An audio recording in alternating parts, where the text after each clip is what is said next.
How to create a Stripe account in the US. So the first step is to visit the Stripe website. So open your browser and go to Stripe's official website. Click on Start Now or Sign Up to begin creating your account. You'll need an email address and a secure password to get started.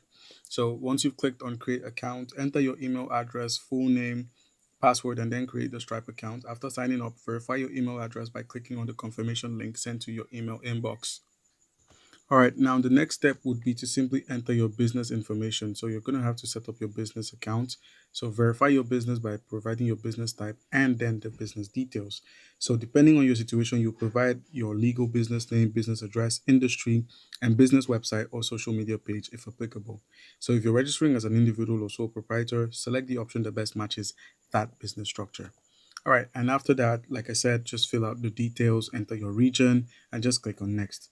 Now, proceed to verify your identity. So, you're going to have to provide your legal name, date of birth, home address, social security number, and a government issued photo ID. After that, just add your bank account. So, to receive payments or payouts, connect a US bank account. Stripe uses this account to deposit your earnings after processing payments. And then just complete your business profile, and that should be it. You can begin accepting payments. All right, guys.